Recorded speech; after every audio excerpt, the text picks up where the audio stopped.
different shit.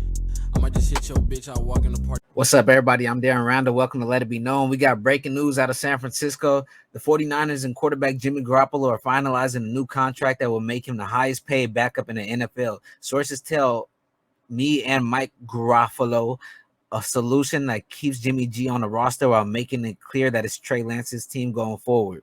So for a couple months now, we've been trying to figure this out. We didn't know Jimmy Garoppolo was gonna end up being traded or released, and at the final conclusion, it comes out that he stays on the team and signs a $6.5 million guaranteed contract with a $500K roster bonus, and that's a $16 million guaranteed. So my biggest question with this is, they say they brought in a quarterback in case Trey Lance gets hurt, but the backup quarterback for Trey Lance, my bad, it's my dog going. But the backup quarterback for Trey Lance, you're gonna bring in Jimmy Garoppolo, a quarterback that's known to be injury prone, a quarterback that's been getting injured every year while you guys have had him. That's the reason you guys brought in Trey Lance in the beginning, is because you're tired of the injuries. So you're gonna bring in a quarterback that I know he knows the system, he knows the roster, but they just said a couple days ago that Jimmy Garoppolo hasn't even looked at this playbook. He hasn't even looked at this playbook. He hasn't been in any of the team practices. He hasn't been in the film room. He hasn't been with the studies. He hasn't been with any of that because they expected him to not be on the team. You know, he's been on the off field. He hasn't been doing anything related to the team. I don't feel like this is a good decision by the 49ers. I feel like Trey's been in Jimmy's shadow, or Trey's been Jimmy's backup. It was a little even George Kittle said it was a little awkward with having them two in the locker room last year. So why do you think bringing that in to make it even more awkward now? Because now you got a guy that's been starting on that team for 4 to 5 years. You got a guy that's been there, and now you got a new guy you're trying to input in as the quarterback, as the main starting quarterback. You're trying to get him to build chemistry with the team so they can consider him as the guy, so they can consider him as the leader. How does that help having a guy like Jimmy G, who's been considered their leader after all this time? You think that's easy for Trey Lance? He's a 1 year, what is he? He's going into a second year season. You think it's easy for him to try to take over that team while Jimmy Garoppolo is sniffing over his shoulder all goddamn day? So what if, all right, so there's situations that Trey hasn't had to be in with the team, but there's situations that Jimmy has had to go through with the team.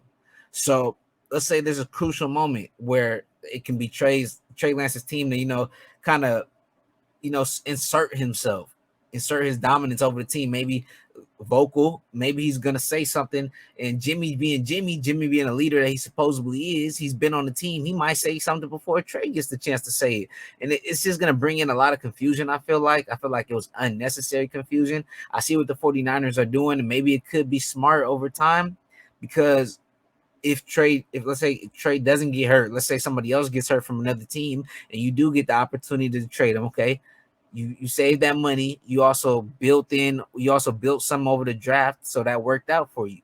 But let's say nobody gets hurt, Jimmy Garoppolo's on the team for the whole year, and it starts to build an issue. Between the two quarterbacks, between this guy, this new guy, and this guy that's been here. What if it just starts a clash? I know Jimmy's always been a great leader and a great guy, but we don't know how this is gonna work. I've never seen nothing like this personally. I don't think anybody expected Jimmy G to come back and resign or to restructure his deal, and especially not that much. That was a big pay cut by Jimmy G. I think that it really does work out because I don't think any of these teams are going to offer him that contract.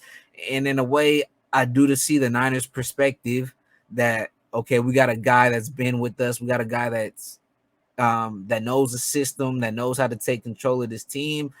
But I feel like it can go good and it can be pretty good, or it can go bad and it can be extremely bad. That the risk reward wasn't really worth it for me, in my personal opinion. I feel like maybe just cutting him loose, let him go find a team, or maybe let him go sit. Who knows if you're gonna get the opportunity to trade him. This could cause a lot more havoc than good.